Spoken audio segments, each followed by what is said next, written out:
La educación cristiana. Capítulo 44. Estudio y trabajo. Los que reconocen que hay ciencia en el trabajo más humilde, verán en él nobleza y hallarán placer en ejecutarlo con fidelidad y eficiencia. La dignidad del trabajo. A pesar de todo lo que se ha dicho y escrito acerca de la dignidad del trabajo manual, prevalece el sentir de que es degradante. La opinión popular ha trastornado en muchas mentes el orden de las cosas, y los hombres han llegado a pensar que no es propio que el hombre que trabaje con las manos ocupe un lugar entre caballeros. Los hombres trabajan arduamente para obtener dinero, y habiendo alcanzado riquezas, suponen que éstas harán caballeros a sus hijos. Pero muchos de los tales no preparan a sus hijos para un trabajo duro y útil como ellos fueron preparados. Sus hijos gastan el dinero ganado por el trabajo ajeno, sin comprender su valor. Así emplean mal un talento al que Dios quiso ver realizar mucho bien. Los propósitos del Señor no son los propósitos de los hombres. Dios no quería que éstos viviesen en la ociosidad. En el principio creó al hombre como caballero, pero aunque rico en todo lo que podía proveerle el propietario del universo, Adán no había de quedar ocioso. Apenas fue creado, se le dio su trabajo. Había de hallar empleo y felicidad en cultivar las cosas que Dios había creado.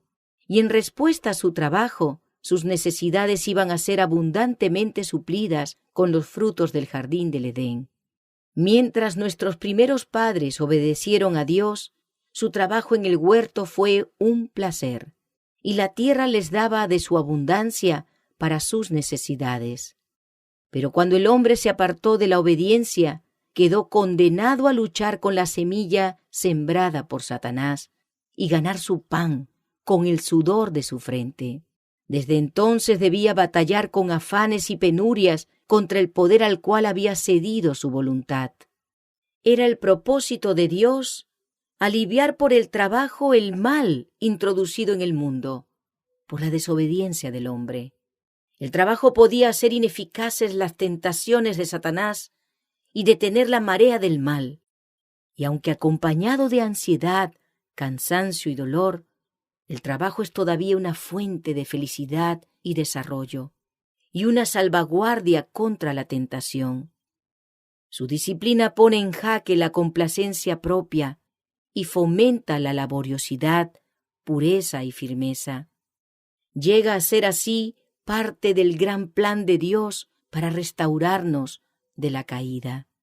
El trabajo manual y los juegos. El sentir público es que el trabajo manual es degradante, y sin embargo los hombres pueden esforzarse tanto como quieren en el cricket, el béisbol o las contiendas pugilísticas, sin que se los considere degradados. Satanás se deleita cuando ve a los seres humanos emplear sus facultades físicas y mentales en lo que no educa ni es útil, que no les ayuda a beneficiar a los que necesitan su ayuda. Mientras los jóvenes se hacen expertos en juegos que no son de valor real para ellos o los demás, Satanás juega la partida de la vida por sus almas, arrebatándoles los talentos que Dios les ha dado y colocando en su lugar sus malos atributos. Su esfuerzo consiste en inducir a los hombres a ignorar a Dios. Procura enfrascar y envolver la mente tan completamente que Dios no halle cabida en su pensamiento. No quiere que la gente conozca a su Hacedor y queda muy complacido si puede poner en marcha juegos y funciones teatrales que confunden de tal manera los sentidos de los jóvenes que se olvidan de Dios y del cielo. Una de las salvaguardias más seguras contra el mal es la ocupación útil, mientras que la ociosidad es una de las mayores maldiciones, porque el vicio, el crimen y la pobreza siguen en su estela. Los que están siempre ocupados, que atienden alegremente sus tareas diarias, son los miembros útiles de la sociedad. Por el cumplimiento fiel de los deberes que hallan en su senda, hacen que su vida les beneficie a ellos mismos y a otros. El trabajo diligente los guarda de muchas de las trampas de aquel que haya siempre alguna mala ocupación para las manos ociosas. El agua estancada no tarda en corromperse, pero un arroyo que fluye imparte salud y alegría por la tierra. La primera es símbolo de los ociosos, el segundo de los laboriosos. La educación manual entre los israelitas. En el plan de Dios para Israel, cada familia tenía una casa en la tierra, con suficiente terreno que cultivar. Así se proveían los medios y el incentivo para vivir una vida útil y laboriosa, de sostén propio. Y ningún plan humano ha podido superar este. Al hecho de que el mundo se apartó de él, se debe en extenso grado la pobreza y la miseria que existen hoy. Los israelitas consideraban la preparación industrial como un deber. Se requería de cada padre que hiciese aprender a sus hijos algún oficio útil. Los mayores hombres de Israel se adiestraban en actividades industriales. Se consideraba esencial para toda mujer el conocimiento de los deberes que incumbían a la dueña de casa, y la habilidad en el cumplimiento de estos deberes se consideraba como un honor entre las mujeres de la más alta jerarquía. Se enseñaban diversas industrias en las escuelas de los profetas, y muchos de los estudiantes se sostenían por el trabajo manual. El ejemplo de Cristo. La senda del trabajo señalada a los moradores de la tierra puede ser dura y cansadora, pero ha sido honrada por las pisadas del Salvador, y está seguro el que sigue este camino sagrado. Por el precepto y el ejemplo, Cristo dignificó el trabajo útil. Desde sus primeros años vivió una vida de trabajo. Pasó la mayor parte de su vida terrenal en el trabajo paciente de la carpintería de Nazaret. Vestido como trabajador común, el Señor de la vida recorrió las calles de la pequeña ciudad en la cual vivía, yendo y volviendo de su trabajo humilde. Y le acompañaban ángeles ministradores mientras caminaba lado a lado con los campesinos y obreros, sin que lo reconociesen y honrasen. Cuando salía para contribuir al sostén de la familia por su trabajo diario, poseía el mismo poder que cuando a orillas del mar de Galilea alimentó a 5,000 almas hambrientas con 5 panes y 2 pececillos. Pero no empleaba su poder divino para reducir sus cargas o aliviar su trabajo. Había tomado sobre sí la forma de la humanidad, con todos los males que la acompañaban, y no cejaba en sus pruebas más severas. Vivía en una casa de campesinos, se vestía con ropas burdas, trataba con los humildes, trabajaba diariamente con manos pacientes. Su ejemplo nos muestra que el deber del hombre es ser laborioso y que el trabajo es honorable. La relación entre el cristianismo y el esfuerzo humano. Las cosas de la tierra están íntimamente relacionadas con el cielo y más directamente bajo la vigilancia de Cristo de lo que muchos piensan.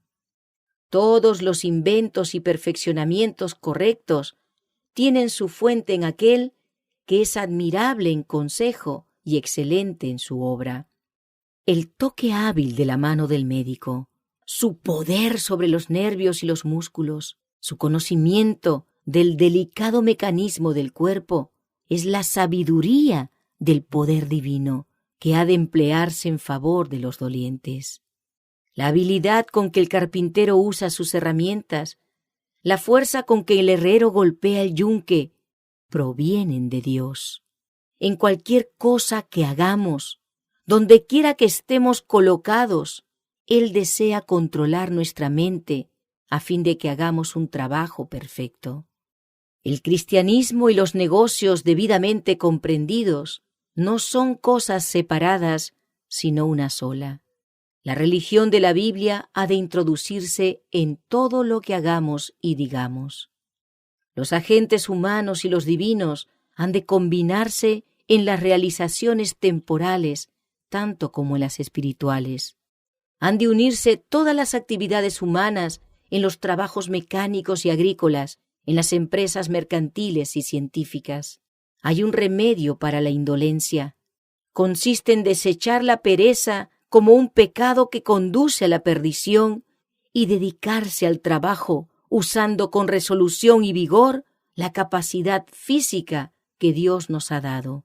La única cura para una vida inútil y deficiente es el esfuerzo resuelto y perseverante. No se nos ha dado la vida para que la dediquemos a la ociosidad y a la complacencia propia.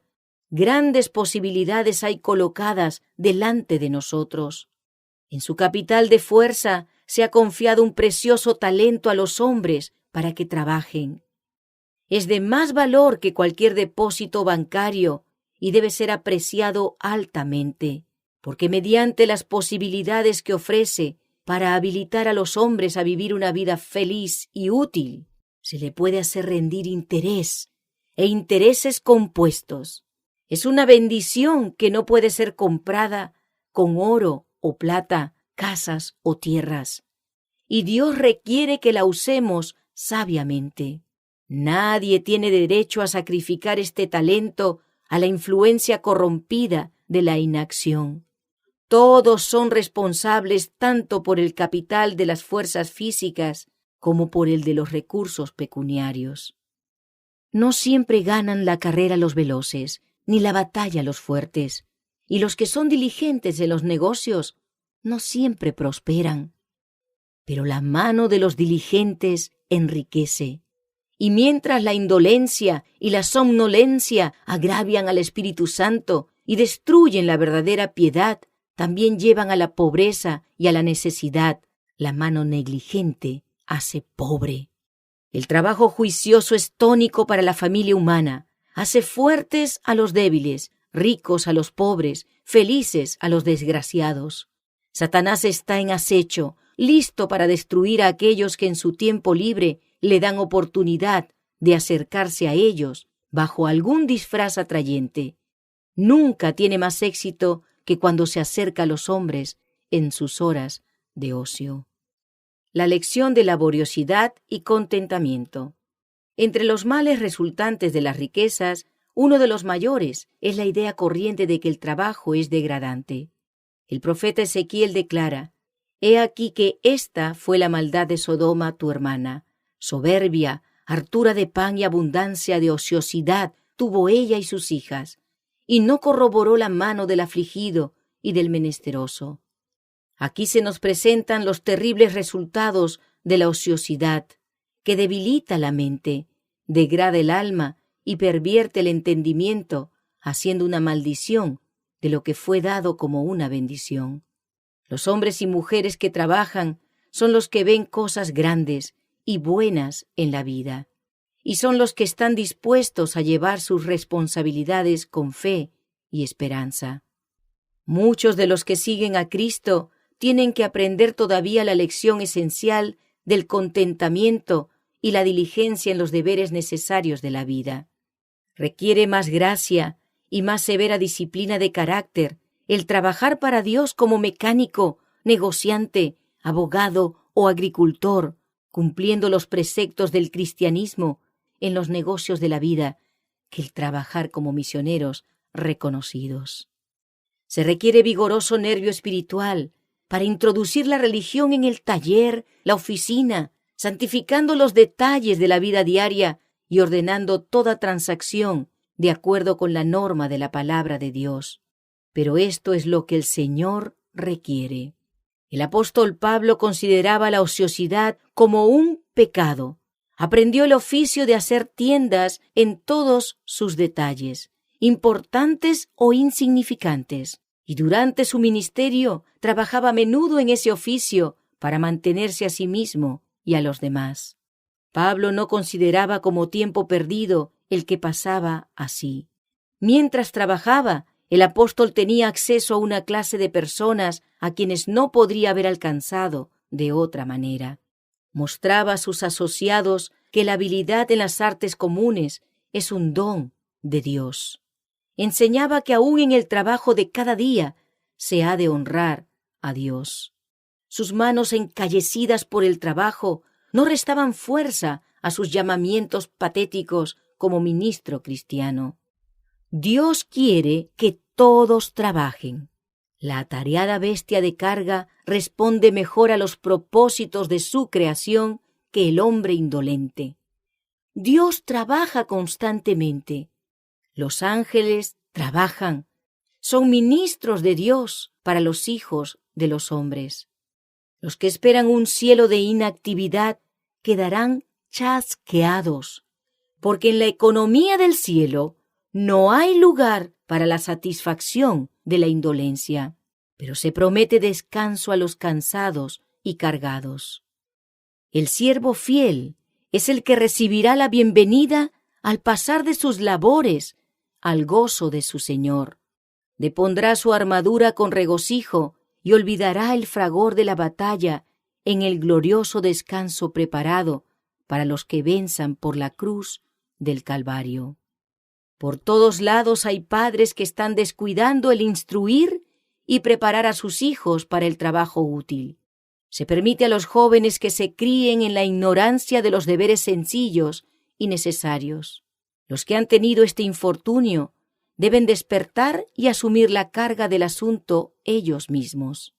Si alguna vez esperan tener éxito en la vida, deben hallar incentivos para emplear útilmente las facultades que Dios les ha dado.